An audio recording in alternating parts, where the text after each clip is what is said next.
नमो अरिहंताणं नमो सिद्धाणं नमो आयर्याणं नमो वच्छायाणं नमो लोये सौसाहुणं मंगलम भगवान वीरो मंगलम गौतमो गणी मंगलम कुंद कुंदार्यो जैन धर्मस्तु मंगलम सर्वमंगल मांगल्यम सर्वकल्याणकारकम प्रदानं सर्वधर्माणां जैनं जयतु शासनं जैनं जयतु शासनं नमयोणिषिणं वीरम् अनन्तवर्णानदंसन् सहावं गोच्छामिणीयं सारं केवली शुद्ध केवली। नियम सार की तीसरी गाथा के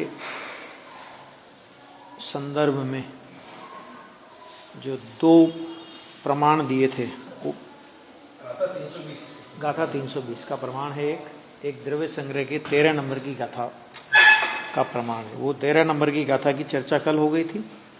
अब आज 320 नंबर के गाथा का जो प्रमाण दिया था तो उस पर अपनी चर्चा चल रही थी। यहां पर पेज नंबर ध्येय पूर्वक गेय में निकालिए, पेज नंबर 6। यहां पर यह है, जो शक्ति रूप मोक्ष है वह तो शुद्ध पारिणामिक भाव है। ठीक है, शुद्ध पारिणामिक भाव कहो, परम पारिणामिक भाव कहो, वो कैसा है? वो कहते हैं वो शक्ति रूप मोक्ष है, पारिणामिक भाव है और प्रथम से ही विद्यमान है। माने परम वो शुद्ध पारिणामिक भाव तो पहले से विद्यमान है, मैंने शक्ति रूप मोक्ष तो पहले ही विद्यमान है ना, उसकी बात नहीं है यहां पे। यह तो व्यक्ति रूप मोक्ष का विचार चल रहा है, व्यक्ति रूप मोक्ष की बात है ना। देखो अब इसमें जो आया, जिसको नियम सार में कारण नियम कहा, इसको यहां शक्ति रूप मोक्ष कहा, शुद्ध पारिणामिक का, ये सब बातें हैं। देखो इसी प्रकार सिद्धांत में कहा है कि निष्क्रिय शुद्ध पारिणामिक, ये पंचाशती काय की 56 नंबर की गाथा है, उसकी जय सेनाचार्य देव की टीका है, उसमें लिया है निष्क्रिय शुद्ध पारिणामिक, अर्थात शुद्ध पारिणामिक भाव निष्क्रिय है। निष्क्रिय का मतलब अपन क्या समझते हैं? अपन तो निष्क्रिय का मतलब क्या समझते हैं कि यार इसका कोई उत्साह ही नहीं है, तो बिल्कुल ऐसा ढीला ढीला, ये नहीं है यहाँ। निष्क्रिय माने जिसमें कोई क्रिया नहीं होती। निष्क्रिय का अर्थ क्या होता है? जिसमें कोई क्रिया नहीं होती, चाहे बंध की क्रिया हो, चाहे मोक्ष की क्रिया हो, चाहे बंध मार्ग की क्रिया हो, चाहे मोक्ष मार्ग की क्रिया हो, जिसमें किसी प्रकार की क्रिया नहीं होती उसका नाम होता है निष्क्रिय। अब निष्क्रिय का क्या अर्थ है? आचार्य देव ने खुद ही प्रश्न उठाया, निष्क्रिय का क्या अर्थ है? तो कहते शुद्ध पारिणामिक भाव बंध के कारणभूत जो क्रिया, कौन सी बंध के कारणभूत क्रिया? कि रागादि परिणति, बंध के कारणभूत क्रिया में है रागादि परिणति, उस रूप नहीं है, एक बात। और मोक्ष के कारणभूत जो क्रिया अर्थात शुद्ध भावना परिणति, उस रूप भी नहीं है। दो बातें हो गई। हाँ, बंध के कारणभूत जो क्रिया वो आएगी रागादि रूप परिणति। तो रागादि रूप परिणति गई औदैहिक भाव में। रागादि रूप परिणति कौन से भाव में गई? औदैहिक भाव में। और मोक्ष के कारणभूत जो क्रिया अर्थात शुद्ध भावना परिणति, यह गई उपशम भाव, क्षोभसम भाव अथवा क्षायिक भाव। तीनों में से कोई भी भाव रूप होगी, क्षायिक भाव रूप तो होगी ही होगी। उस रूप भी नहीं है क्योंकि वो पारिणामिक भाव है। और ये जो चारों भाव है, उदय भाव, उपशम भाव, क्षोभसम भाव और क्षायिक भाव, ये चारों पर्याय रूप है। और आत्म वस्तु कैसी है? तो प्रमाण की ओर से अगर देखेंगे ना, तो आत्म वस्तु द्रव्य पर्यायमय, परस्पर सापेक्ष है। ऐसा वो बात भी ली है उन्होंने। देखो, इसलिए ऐसा जाना जाता है कि शुद्ध पारिणामिक भाव ध्येय रूप है, ध्यान रूप नहीं। ऐसे कितने ही प्रमाण हैं शास्त्रों में कि जो शुद्ध पारिणामिक भाव है वो ध्येय रूप है, वो ध्यान रूप नहीं है। क्योंकि ध्यान वो क्रिया है, ध्यान मैंने पहले नहीं था और अभी नया कार्य हुआ है। लेकिन पारिणामिक भाव तो पहले भी था। हाँ, ये बात अलग है कि वो वर्तमान पर्याय ने उसे ध्येय नहीं बनाया। ध्येय रूप तत्व तो अनादि अनंत है, वो बनावे तो भी नहीं बनावे तो भी। ठीक है ना, भगवान मंदिर में विराजमान है, 24 घंटे विराजमान है। अब आप कितनी बजे दर्शन करने आते हो उससे कोई भगवान को थोड़ी फर्क पड़ता है, भगवान तो विराजमान है। आप कितनी बजे दर्शन करने आए कि जब आप दर्शन करने आए तब आपको दर्शन हुए। इसका मतलब जब आप दर्शन करने आए तब भगवान आए। मैंने ऐसा वो पाठ वो होता ना अन्यमतियों में, अभी भगवान का वो क्या लगा है, पर्दा लगा। अपने भगवान के कोई पर्दा वर्दा तो लगता नहीं। इसी तरह त्रिकाली भगवान को भी कोई पर्दा नहीं है, कोई आवरण नहीं है, कोई अशुद्धता नहीं है, कोई अल्पता नहीं है, कोई न्यूनता नहीं है ना। वर्तमान पर्याय इसका दर्शन करे तो ठीक, नहीं करे तो उसका कोई फर्क नहीं पड़ रहा। दर्शन करने में पर्याय का भला, नहीं दर्शन करने में पर्याय का बुरा। भगवान का क्या होने वाला? भगवान का भगत दर्शन करने आवे तो भगवान को थोड़ा मजा आता होगा, नहीं दर्शन करने आवे तो थोड़े खेद खिन्न होते होंगे। भगवान का आज तो है ही नहीं, क्या है उससे फर्क पड़ता है? तुम आओ नहीं आओ, तुम्हारे आने नहीं आने से भगवान की पूज्यता थोड़ी है। इसी तरह परम जो पारिणामिक भाव है ना, तो वो तो ध्येय रूप है। ध्येय रूप है माने पर्याय ध्यान करे तो ध्येय रूप है, ऐसा नहीं है। ध्यान करो कि नहीं करो, वो तो ध्येयभूत तत्व त्रिकाल विद्यमान है।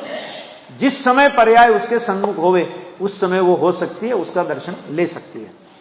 तो ऐसा उन्होंने कहा कि शुद्ध पारिणामिक भाव ध्येय रूप है, ध्यान रूप नहीं है।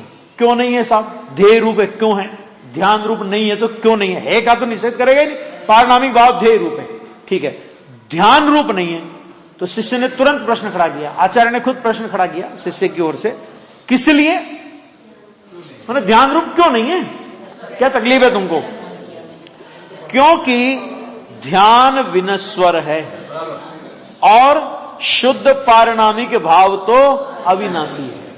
कोई भी ध्यान हो, शुक्ल ध्यान की शुक्ल ध्यान हो भले, सिद्ध दशा प्रकट होने पर किसी भी ध्यान का कोई मतलब नहीं रहता। अर्यंत दशा में भी जो शुक्ल ध्यान कहे जाते हैं वो केवल उपचार मात्र से कहे जाते हैं। सच में ध्यान का फल वहां प्रकट हो गया, ठीक है, तो वो तो ध्यान का फल प्रकट हो गया तो ध्यान तो खत्म हो गया, है ना। तो ध्यान हुआ विनश्वर और शुद्ध पारिणामिक भाव तो ध्यान, देखो ध्यान पर्याय शुद्ध पारिणामिक का ध्यान नहीं करती थी, तब भी शुद्ध पारिणामिक वैसा का वैसा उतना का उतना था।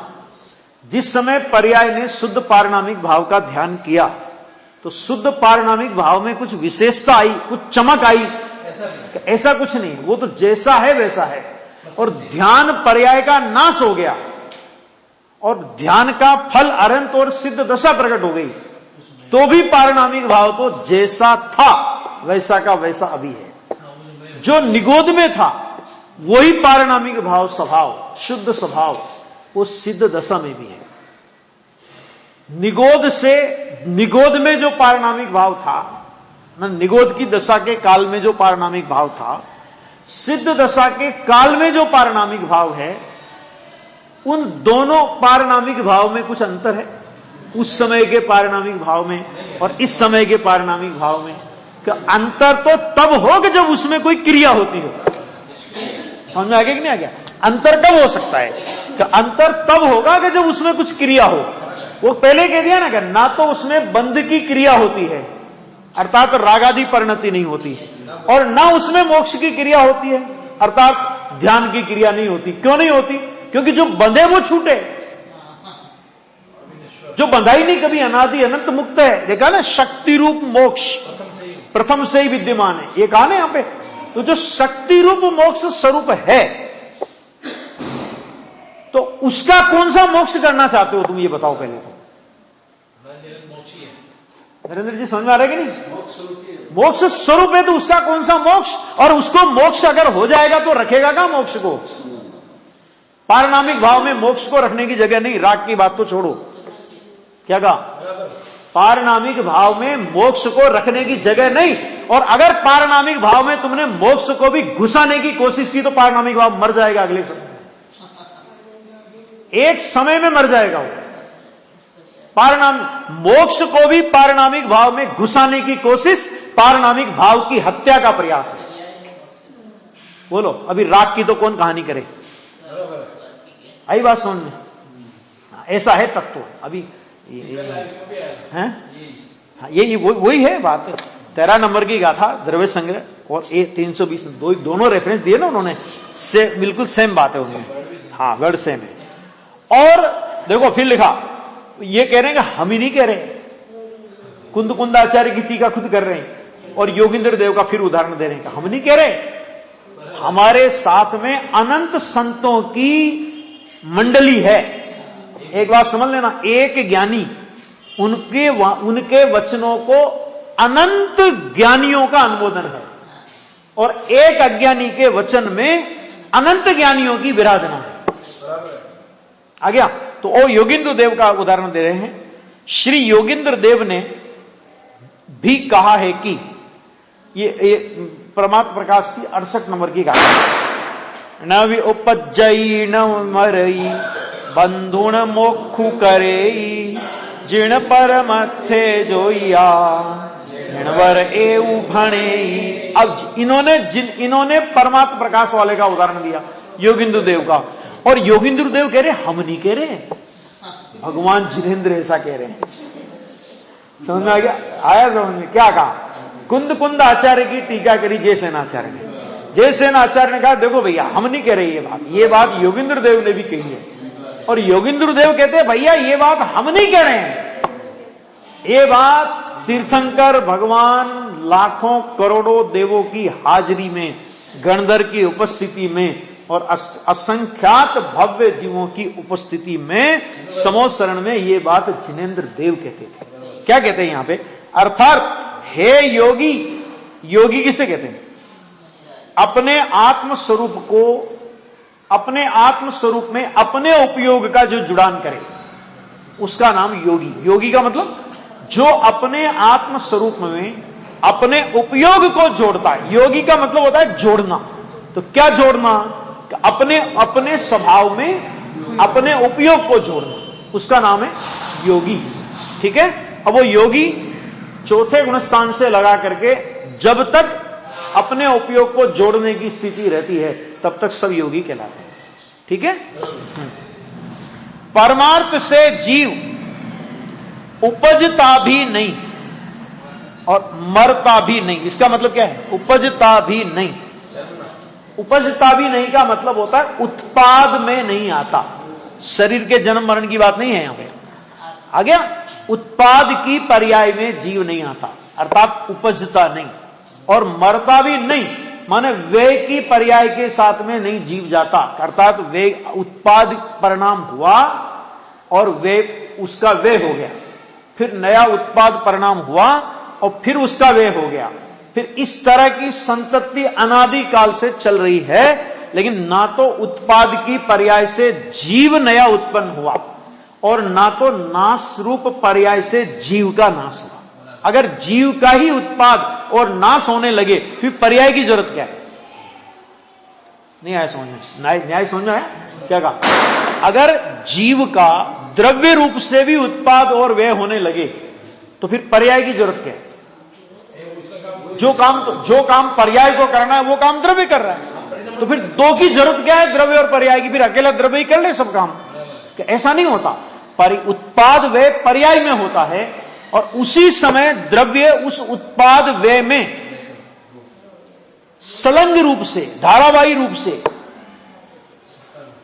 अनुश्रुति से रचित प्रवाह की भांति वो उसमें संलग्न रहता है। माने वो उत्पाद पर्याय के साथ नया उत्पन्न हो और वे पर्याय के साथ में उसका व्यय हो, यदि ऐसी कोई वस्तु की व्यवस्था नहीं है। और जब उत्पाद और व्यय नहीं होता उसमें, नहीं आता उसमें, तो क्या कहते हैं? बंध, मोक्ष, नहीं करता, क्योंकि बंद करे तो मोक्ष करने की बात आवे। तो पारिणामिक भाव ना तो बंद करता है और ना तो मोक्ष करता है, ऐसा श्री जिनवर कहते हैं। यह है शुद्ध दृष्टि का विषयभूत द्रव्य, कि जिसका अवलंबन करने से जीव को वर्तमान पर्याय में सम्यक दर्शन ज्ञान चारित्र की उपलब्धि होती है। वर्तमान पर्याय में उपलब्धि होती है, लेकिन वो उपलब्धि स्वरूप को स्पर्श नहीं करती। क्या कहा?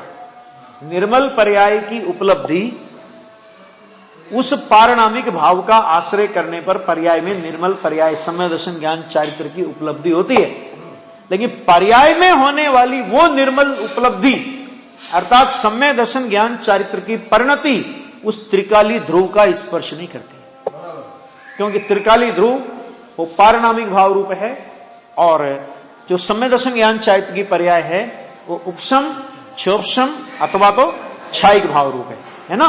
और उदय भाव की तो बात ही नहीं है। उदय भाव तो बिल्कुल समझ लो एकदम अछूत है वो, है ना। यहां तो जो द्रव्य के आश्रय से प्रकट हुई परिणति वो निर्मल परिणति, तो उस निर्मल परिणति को भी द्रव्य नहीं करता।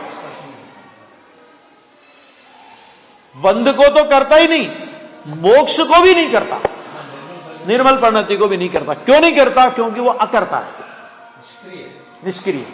ये यहां पे ये पारिणामिक भाव का स्वरूप है, बहुत गजब का स्वरूप है ना। हाँ, इसी आधार पे तो कहते हैं ना कि तुझे परमात्मा होना है कि तू परमात्मा है। है ये पारिणामिक भाव का स्वरूप है, और होना ये पर्याय का धर्म है। तो मैं पर्याय रूप नहीं हूं, तो मुझे परमात्मा होना नहीं है, मैं परमात्मा हूं। जिसे परमात्मा होना है वो कभी परमात्मा नहीं हो सकता, और जिसने ये स्वीकार किया कि मैं परमात्मा हूं, परमात्मा पना उसके पर्याय में प्रकट हुए बिना नहीं रहता। ये व्यवस्था है। हम लोग क्या है, हम लोग होने से बात शुरू करते हैं, हम हे को गौण करते हैं। होना ये चाहिए कि होने को गौण करो, हे को मुख्य करो। ऐसा है, होगा, अरे होना होगा, वो होगा, परमात्मा दशा हो जाएगी। नहीं हो तो मेरा कौन सा गौरव खंडित हो रहा है उसमें? मोक्ष से मेरे में कौन सी पूर्णता आने वाली है जब मैं मोक्ष के पीछे भगूं? इतना द्रव्य दृष्टि का जोर जिसको आता है वहां सम्यक दर्शन का जन्म होता है ना। यहां तो एक थोड़ा सा कसाई की मंदता का परिणाम, वो तो फूला फूला फिरे, है ना। एक कसाई की मंदता, यानी एक गंदगी की मंदता जिसे नहीं पचती। कसाई की मंदता माने क्या है? विकारी परिणाम है ना, गंदगी है ना। तो गंदगी की मंदता जिसे नहीं पचती वो मोक्ष को क्या पचाएगा? तो फिर जो पचा, जिसका पाचन तंत्र कमजोर है, ऐसे जीव को नहीं होता मोक्ष और सम्यक दर्शन। सम्यक दर्शन और मोक्ष ऐसे जीव को होता है कि मोक्ष आ जाए तो भी डकार नहीं ले, झांके नहीं उसकी ओर। क्या कहा नरेंद्र जी, समझ में आ रहा है कि नहीं? झांके नहीं मोक्ष की ओर। क्यों? क्योंकि झांकने का काम मोक्ष करेगा, तुझे थोड़ी करना है। समझ में आया कि नहीं है? सोकानी जी की भाषा में कहें, पर्याय मेरा ध्यान करे तो करे, मैं किसका ध्यान करूं? तो मोक्ष झांकेगा तेरी ओर, तू मोक्ष की ओर झांके, ये तेरा काम है। तू मोक्ष से भी महामहिमावंत तत्व है। मोक्ष भी तेरे सामने एक तुच्छ चीज है। ऐसे मोक्ष तो अनंत लेकर के बैठा है तू। क्यों? क्योंकि वो मोक्ष तो अभी आया, और तू तो अनादि से मुक्त स्वरूप है। तो अनादि मुक्त स्वरूप की तो महिमा नहीं आवे, और नई प्रकट मोक्ष की महिमा आवे, ऐसे जीव को होगा मोक्ष? नहीं हो सकता। मोक्ष की बात होगा, सम्यक दर्शन नहीं हो सकता। समझ में आया? ये बात गजब की। अब देखो, फिर यह स्पष्ट किया जाता है, देखो फिर बहुत ही गजब की गाथा है, बहुत गजब की गाथा है। देखो, फिर यह स्पष्ट किया जाता है, विवक्षित एक देश शुद्ध नयाश्रित यह भावना, माना साधक जीवन है। विवक्षित एक देश शुद्ध नयाश्रित यह भावना, ये एक देश शुद्ध नयाश्रित कहकर के क्या कहना चाहते हैं कि मिथ्या दृष्टि को यह भावना नहीं होती और परमात्मा को भी यह भावना नहीं होती। मिथ्या दृष्टि को स्वरूप की विराधना होती है और परमात्मा को स्वरूप की आराधना का फल प्रकट हो गया होता है। तो ये भावना किसको होती है? साधक दशा में। ऐसी भावना, स्वरूप की भावना वो साधक दशा में होती है। अर्थात जिसे कहना चाहते हैं ऐसे आंशिक शुद्धि रूप यह परिणति निर्विकार स्व संवेदन लक्षण क्षयोपशमिक ज्ञान रूप होने से यद्यपि एक देश व्यक्ति रूप है ना, अभी एक देश शुद्धता प्रकट हुई है, तथापि ध्याता पुरुष ऐसा भाता है। माने ध्याता पुरुष माने वो ध्यान परिणति, उसको ध्यान परिणति नहीं कह करके क्या कह दिया, ध्याता पुरुष। अब देखो द्रव्य और पर्याय की कैसी अभेदता की, कि जहां ध्यान ध्याता ध्येय कोन विकल्प बच भेदन, जहां मैंने है तो वो परिणति, और उस परिणति को परिणति नाम नहीं देकर के ध्याता पुरुष। क्यों? क्योंकि वो परिणति द्रव्य स्वभाव के साथ अपने को इस तरह एकाकार अनुभव करती है कि वहां पे द्रव्य और पर्याय का भेद ही दृष्टिगोचर नहीं होता है ना। देखो ऐसा भाता है कि जो सकल निरावरण किसी प्रकार का जिस पर आवरण नहीं है, आवरण आया नहीं है, आवरण का अभाव जिसमें नहीं होना है। क्यों? क्योंकि होवे तो अभाव होवे, स्वभाव ऐसा है ना। सकल निरावरण, फिर लिखा अखंड एक प्रत्यक्ष प्रतिभासमय अविनश्वर शुद्ध पारणामिक परम भाव लक्षण निज परमात्मा द्रव्य वही मैं हूं। कौन भाता है ये? कि वो वर्तमान पर्याय। देखो जो वर्तमान पर्याय कैसी है कि जो वास्तव में अभी संपूर्ण शुद्धता को प्राप्त नहीं हुई है ना, खंड रूप है, ऐसी होने पर भी वो पर्याय को नहीं भाती। वो पर्याय किसको भाती है? कि जो अनादि अनंत नित्य ध्रुव द्रव्य स्वभाव है, उस द्रव्य स्वभाव को भाती है कि जो सकल निरावरण अखंड एक प्रत्यक्ष प्रतिभासमय अविनाश्वर शुद्ध पारिणामिक परम भाव लक्षण निज परमात्म द्रव्य वही मैं हूं। परंतु ऐसा नहीं भाता कि खंड ज्ञान रूप में हूं। जबकि वो भाने वाला कौन है? तो भाने वाला खंड ज्ञान है।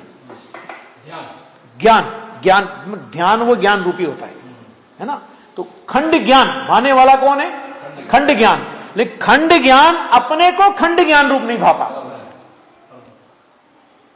पर्याय अपने को पर्याय रूप नहीं अनुभव करती है, पर्याय अपने को ध्रुव रूप अनुभव करती है। पर्याय का अंतर्धान हो जाता है, पर्याय के रूप में पर्याय का अस्तित्व पर्याय को दिखाई नहीं देता। एकमात्र शुद्ध त्रिकाली चैतन्य सत्ता वो जब दिखाई दे, वही मैं पने रूप दिखाई दे, उस दशा का नाम साधक दशा, सम्यक दर्शन दशा। और ऐसी दशा होने पर भी गजब बात यह कि परम पारिणामिक भाव उस दशा की ओर झांकता तक नहीं। उसमय हो गई दशा, उसमय माने वो दशा द्रव्य स्वभाव के साथ अभेदता करे तो करे, क्योंकि उसमें उसका भला है। लेकिन द्रव्य स्वभाव दशा के साथ अभेदता नहीं करता। क्यों नहीं करता? क्योंकि दशा द्रव्य स्वभाव के साथ अभेदता करे, उसमें दशा की दुर्दशा टलती है। और यदि द्रव्य स्वभाव उस दशा के साथ अभेदता करे तो द्रव्य स्वभाव की खत्म, हालत खराब होती है। मतलब वो द्रव्य स्वभाव के रूप में उसका अस्तित्व खत्म होता है ना।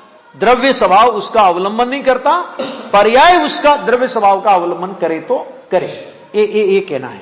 इसका नाम है कि ऐसा मैं हूं और ऐसा नहीं भाता कि खंड ज्ञान रूप मैं हूं, ऐसा भावार्थ है। ये इसमें से भाव निकालना चाहिए। ये आचार्य जयसेन देव का आदेश है। यह व्याख्यान परस्पर सापेक्ष ऐसे आगम अध्यात्म के तथा नए द्वय के मन द्रव्यार्थिक और पर्यायार्थिक नय के अभिप्राय के अविरोध पूर्वक ही कहा गया होने से सिद्ध है, निर्बाध है, ऐसा विवेकी जाने। अब इससे ज्यादा क्या बोले आचार्य, है ना। ये बात, इतनी बात, ये दो प्रमाण अपने सामने आए थे, वो दो प्रमाणों की चर्चा अपन लोगों ने इसमें करी। अभी अपना वही नियम सार का जो है वो चलना है। हाँ, बाहरी है नियम सार भी, देखो उसमें अब ये बात हो गई थी, तो ये अपन ने पढ़ लिया था इसमें, है ना, द्रव्य संग्रह की वो देखो और वो देखो, सब वो बताया था, वो देखा अपन ने। अच्छा, और नियम शब्द के अर्थ आ गया था। नियम शब्द में निश्चित करने योग्य, प्रयोजन स्वरूप हो वह, अर्थात ज्ञान, दर्शन, चारित्र, उन तीनों में से प्रत्येक का स्वरूप कहा जाता है। एक एक का स्वरूप देखो, आचार्य भगवान को कैसे एक एक सम्यक दर्शन, ज्ञान, चारित्र का कैसा स्वरूप उन्होंने रखा है। पर द्रव्य का आलंबन लिए बिना, क्या कहा? पर द्रव्य का आलंबन लिए बिना, कोई भी पर द्रव्य हो। अरे नियम सार तो ऐसा नियम सार है कि जिसमें अपने पर्याय तत्व को भी, क्या कहा? अपने पर्याय तत्व को भी पर द्रव्य कहा ना। जीवादि 7 तत्वों का समूह पर द्रव्य होने के कारण वास्तव में उपादेय नहीं है ना। यहां तक जाएगी बात। तो पर द्रव्य का अवलंबन, इसमें वो सब तो आए गए, देव, सास, गुरु वगैरह तो सब आए गए, लेकिन अपना भी पर्याय हो ना, भले ही वो भी पर द्रव्य है अपने लिए। अवलंबन का जो जिसके अवलंबन का नाम सम्यक दर्शन, वो स्वद्रव्य, और जिसके अवलंबन का नाम सम्यक दर्शन नहीं, वो परद्रव्य। ये स्वद्रव्य और परद्रव्य की परिभाषा समझना है। आ गया? ये परिभाषा नहीं कि मेरी पर्याय है तो परद्रव्य, ये नहीं, जिसके अवलंबन का नाम सम्यक दर्शन है। तो अभी बताओ किसके अवलंबन का नाम सम्यक दर्शन है? आ गया? एकमात्र परम पारिणामिक शुद्ध भाव के अवलंबन का नाम सम्यक दर्शन है ना, है? तो बाकी सब क्या हो गया कि बाकी सब परद्रव्य हो गया, सब परद्रव्य,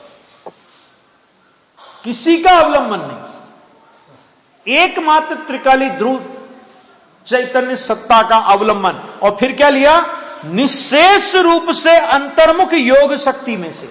निशेष माने कुछ भी बाकी रखे बिना। ऐसा नहीं कि थोड़ा इधर व्यापार थोड़ा इधर व्यापार, है ना।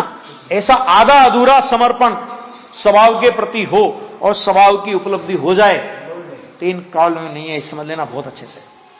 निशेष रूप से अंतर्मुख योग शक्ति में से उपादेय, अर्थात उपयोग को संपूर्ण रूप से अंतर्मुख करके ग्रहण करने योग्य, संपूर्ण रूप से। आ गया? हाँ, संपूर्ण रूप से अपने उपयोग को अंतर्मुख किया, अंतर्मुख किया, तो ऐसा ग्रहण कर किया तो वो शुद्धात्मा का ग्रहण हो सकता है ना। माना आप अपना उपयोग संपूर्ण रूप से शुद्धात्मा में लगाने को तैयार है या नहीं, या कुछ उपयोग आपको बचा के रखना है। ये सीधी सी बात है कि बचा के, उपयोग को बचा के रखने का मतलब यह हुआ कि आपका शुद्धात्मा के प्रति संपूर्ण समर्पण नहीं है, आधा अधूरा समर्पण है, और आधे अधूरे समर्पण में सम्यक ज्ञान की दशा प्रकट नहीं होती। वर्तमान प्रकट ज्ञान जितना है वो संपूर्ण ज्ञान संपूर्ण रूप से अंतर्मुख होकर के शुद्धात्मा को ग्रहण कर सकता है। थोड़ा भी बहिर्मुख रख करके, थोड़ा अंतर्मुख और थोड़ा बहिर्मुख, ये ज्ञान का स्वरूप शुद्धात्मा को ग्रहण करने के लिए नहीं होता। आ गया? इसलिए बहुत अच्छे शब्द का प्रयोग किया। क्या किया? देखो, उपयोग को संपूर्ण रूप से अंतर्मुख करके ग्रहण करने योग्य, माना ग्रहण ही तब होगा वो, उसके बिना ग्रहण हो सकने योग्य नहीं है, वो आएगा ही नहीं, ग्रहण नहीं हो। ग्रहण का मतलब उपयोग में शुद्धात्मा जैसा है वैसा पता पड़ना, इसका मतलब है ऐसा जो निज परम तत्व का परिज्ञान। शब्द ध्यान दो, एक एक शब्द, जितनी बार इस गाथा को पढ़ो ना उतना मजा आता है। ऐसा निज परम तत्व, परम का मतलब क्या होता है? परम माने उत्कृष्ट, जिससे उत्कृष्ट विश्व में अगर तुझे कोई दूसरा नजर आता है तो तेरी परिणति में, जब तक दूसरा इस तत्व से कोई दूसरा उत्कृष्ट नजर आएगा, तेरी परिणति संपूर्ण रूप से अंतर्मुख नहीं हो सकती। और जब इस परम तत्व के अलावा दूसरा कोई उत्कृष्ट नजर नहीं आएगा तो परिणति अंतर्मुख हुए बिना नहीं रहेगी। दोनों बातें, दूसरा कोई भी इस परम तत्व से दूसरा कोई भी उत्कृष्ट नजर आवे, परिणति अंतर्मुख नहीं होगी। और परम तत्व ही एकमात्र उत्कृष्ट नजर आवे तो परिणति अंतर्मुख हुए बिना नहीं रहेगी। अब क्या मतलब, कौन उत्कृष्ट नजर आवे? तो अरे अपने परम तत्व के अलावा अगर तुझे लौकिक रिश्तेदारों की तो क्या बात करें, है ना, ये तो पाप के आयतन हैं, इनकी तो क्या बात करें, लेकिन वीतरागी देव शास्त्र गुरु, यहां तक कि अनंत सिद्धों का जहां वास है, ऐसे सिद्धालय में विराजमान सिद्ध परमात्मा भी अगर तुझे तेरे परम तत्व से अधिक नजर आते हो तो तेरी परिणति तेरे सन्मुख नहीं होगी। इसका मतलब कि ये परमात्मा का अपमान है कि ये उपदेश उन्हीं परमात्मा का है। क्यों? क्योंकि जब उनकी परिणति अंतर्मुख हुई थी तब उन्हें भी अपने परम तत्व के अलावा कोई दूसरा उत्कृष्ट नजर नहीं आया था। अगर उनको उनसे परम कोई दूसरा नजर आता तो उनकी परिणति अंतर्मुख नहीं होती। जब उनकी परिणति जिस विधि से अंतर्मुख हुई वो विधि अपने को उन्होंने बताई कि हम भी तुमको अगर तुम्हारे आत्मा से अधिक नजर आवे तो परिणति अंतर्मुख नहीं होगी। देखो ध्यान सुनना, परिणति अंतर्मुख होने में ये बहुत विवेक का भी मार्ग है, ये समझ लेना कि परिणति अंतर्मुख होने में अपनी आत्मा के अलावा दूसरा कोई अधिक नजर नहीं आना चाहिए। और जिस समय परिणति बाहर में हो, ध्यान से सुनना अभी जरा, आगे आने वाला है वो भी प्रकरण, तो जिस समय परिणति बाहर में हो तो उस समय वीतरागी देव शास्त्र गुरु के अलावा कोई उत्कृष्ट नजर नहीं आना चाहिए। बहिर्मुख परिणति में ध्यान देना, बहिर्मुख परिणति में वीतरागी देव शास्त्र गुरु से अधिक कोई नहीं है। और अंतर्मुख परिणति के लिए वीतरागी देव शास्त्र गुरु भी नंबर 2, नंबर 1 में अपना शुद्ध आत्मा, ये व्यवस्था है। लोग कहते हैं अरे आपने तो एकदम निषेध कर दिया, एकदम सिद्धालय का। अरे भाई साहब ये तो समझो किसके लिए, किसके लिए? हाँ? कि लड़के की शादी हो तो पिताजी थोड़ी घोड़ी पे बैठेंगे? अरे कैसी बातें करते हो, पिताजी बहुत बड़े हैं और ये पिताजी पैदल चले और ये लड़का घोड़ी पे बैठे। कि भाई साहब शादी किसकी हो रही है? पिताजी की तो हो चुकी 20-25 साल पहले। जब वो उनकी हुई थी तब उनके पिताजी पैदल चल रहे थे। नहीं आए समझ में? ये व्यवस्था है। हाँ, तो उन्होंने बैठाया कि बैठ बेटा, समझ में आएगा नहीं है? निर्मल जो अंतर्मुख परिणति की बात चल रही है तो वहां कोई लिहाज नहीं। और बहिर्मुख परिणति में अगर तुझे वीतरागी देव शास्त्र गुरु से कोई अधिक नजर आता है तो समझ लेना तू अंतर्मुख परिणति के योग्य भी नहीं, आएगा ही नहीं। क्योंकि अभी तो तुझे दूसरों की महिमा आती है, देव शास्त्र गुरु से भी हट करके तुझे दूसरों की महिमा आती है। कहां तेरी योग्यता है? ऐसा है ना, तो कोई ऐसी बात आवे तो एकदम लगे अरे ऐसा कैसे, ऐसा भाई अंतर्मुख परिणति में यही व्यवस्था है, उसके बिना परिणति अंतर्मुख नहीं हो सकती। ठीक है, ज्ञान बहिर्मुख परिणति में ज्ञानी आते हैं तो ज्ञानी को भी भाव आता है, वीतरागी देवशास्त्र गुरु के प्रति भक्ति का भाव आएगा, अन्य किसी के प्रति नहीं आएगा। लौकिक जन खड़े हों और वीतरागी देवशास्त्र गुरु खड़े हों तो लौकिक जनों से अनंत गुणा राग उसको वीतरागी देवशास्त्र गुरु के प्रति आएगा। नहीं आवे तो अंतर्मुख होने की योग्यता नहीं है। लेकिन ये राग कर करके हम अंतर्मुख हो जाएंगे ऐसा मान के बैठे तो भी योग्यता नहीं है, समझ लेना। आता है ये बराबर है, लेकिन ऐसा आना चाहिए, उस पर वजन चला जाए, उससे नहीं आता। जिसको ऐसी अंतरंग की स्थिति होती है उसे बहिरंग परिणति में ऐसा ही विकल्प आता है। लेकिन कोई कहे कि मैं बहिरंग में ऐसी परिणति करके फिर अंतरंग परिणति शुद्धात्मा की ओर उन्मुख करूंगा, कहते तू मार्ग से विपरीत दिशा में आ गया। बैलेंस है कि नहीं? गजब का बैलेंस है। निज परम तत्व का परिज्ञान अर्थात जानना सो ज्ञान है। नंबर 1, अब ये पहले ज्ञान की बात करी, ये चर्चा हो चुकी थी। भगवान परमात्मा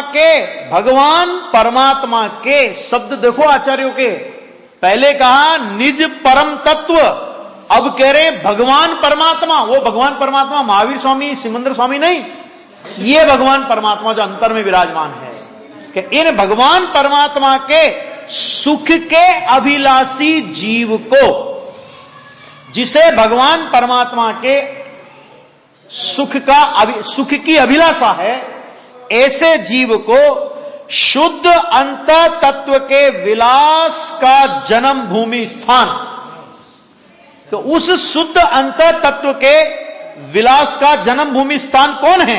कि जो निज शुद्ध जीवास्तिकाय, उससे उत्पन्न होने वाला जो परम श्रद्धान, अर्थात यही मैं हूं, इसका नाम है दर्शन।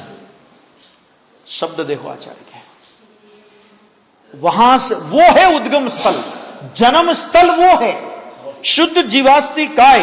क्योंकि उत्पत्ति स्थान कहा ना, तो उत्पत्ति स्थान कहा, तो स्थान कहा तो इधर जीवास्तिकाय लिया, क्षेत्र लेना पड़ेगा ना। जब आपने जन्म भूमि स्थान कहा, तो जन्म भूमि वो कोई क्षेत्र में होता है ना, तो इसलिए उधर उन्होंने क्या लिया? जीवास्तिकाय, बराबर। हाँ, शुद्ध जीवास्तिकाय। हाँ, एक मिनट मेरा आगे पीछे हो गया। देखो, शुद्ध जीवास्तिकाय हो गया। अच्छा, अब ये हो गया, अब दर्शन है। और निश्चय ज्ञान दर्शनात्मक, निश्चय ज्ञान दर्शनात्मक कारण परमात्मा में, कैसा? कि जो ज्ञान दर्शन स्वरूप है, ऐसा जो कारण परमात्मा है, उसमें अविचल स्थिति अर्थात निश्चल रूप से लीन रहना। निश्चल रूप से लीन, वो क्या है? कि वही चारित्र है। ये हुई चारित्र की व्याख्या। सम्यक दर्शन ज्ञान की व्याख्या, दर्शन की व्याख्या और चारित्र की व्याख्या, है ना। पंडित दौलत राम जी ने एक ही शब्द में कह दिया, पर द्रव्यन्ते भिन्न आप में रुचि सम्यक तो भला है, आप रूप को जान पनोसो सम्यक ज्ञान कला है, आप रूप में लीन रहे थिर सम्यक चारित्र सोही। आया नहीं आया? आप रूप में लीन रहे थिर, स्थिर माने निश्चल, उसका नाम चारित्र।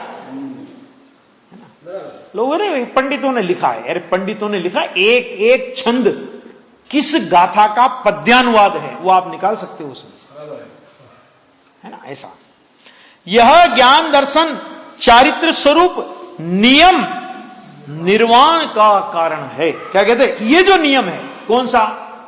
ये जो दर्शन ज्ञान दर्शन चारित्र स्वरूप नियम है ना, जो ये जो कार्य नियम जिसे बोलेंगे, कि ये निर्वाण का कारण है। नंबर 2 फुटनोट नंबर 2 देखो,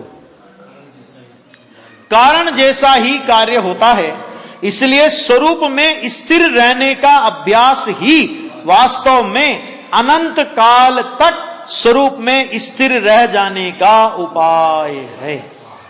क्या? एक बार स्वरूप में स्थिर रहने का अभ्यास, प्रैक्टिस, ये चारित्र, उसमें बढ़ता जाएगा बढ़ता जाएगा बढ़ता जाएगा, तो बढ़ते बढ़ते वो इस स्थिति में पहुंच जाएगा कि अनंत काल तक स्वरूप में स्थिर रह सकेगा। समझ आ गया? ये यहां पे कह रहे हैं, लीन रहना ही चारित्र है। यह ज्ञान दर्शन चारित्र स्वरूप नियम निर्वाण का कारण है।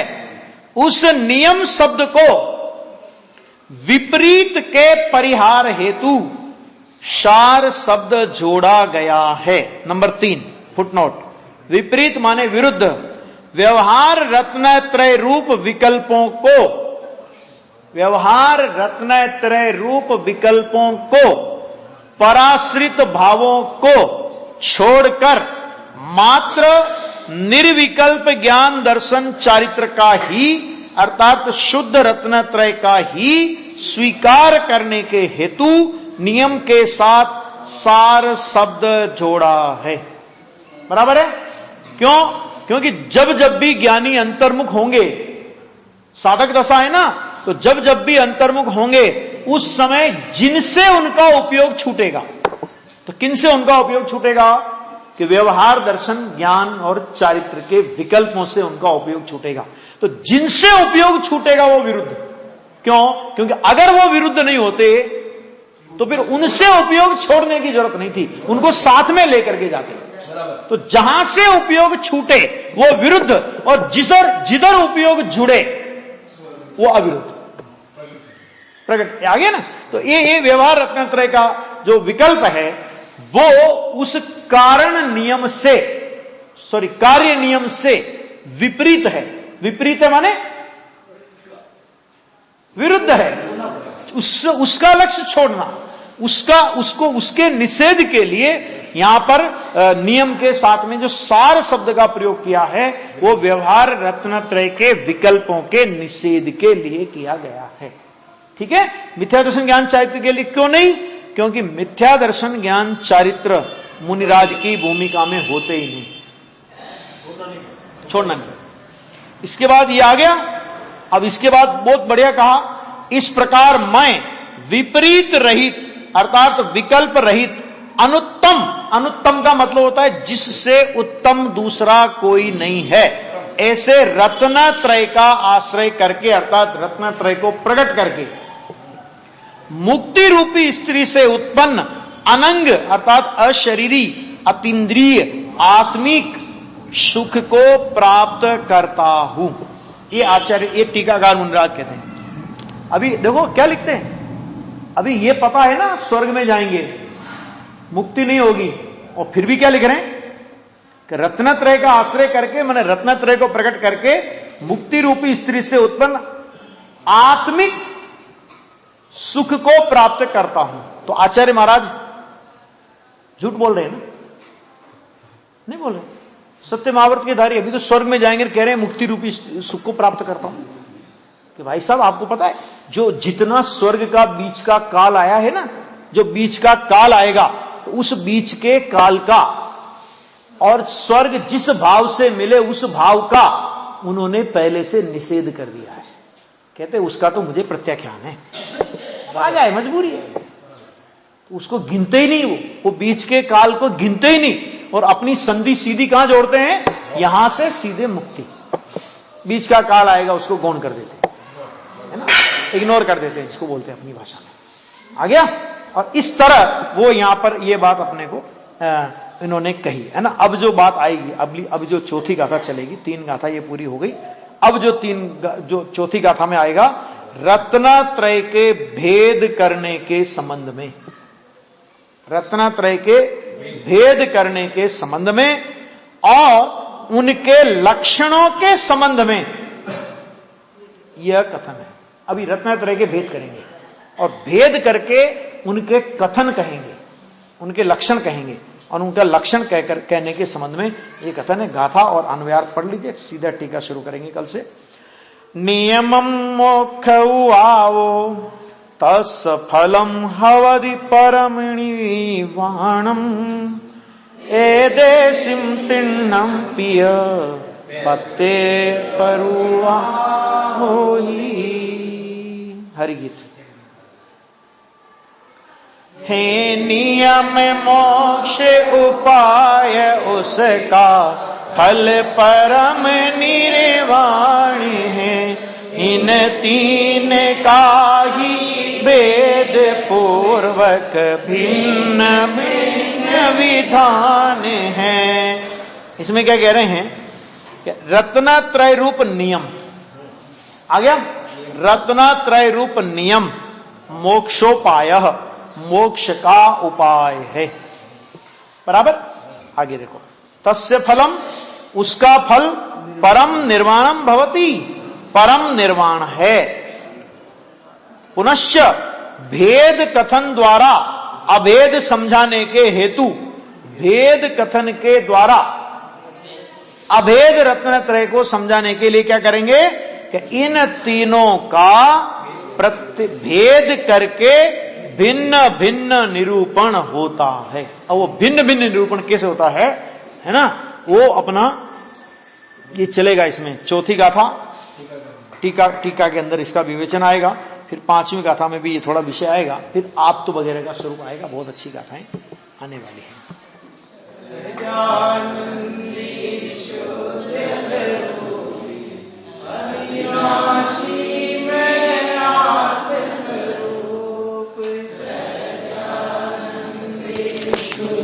स्वरूप स्वरूपी अविनाशी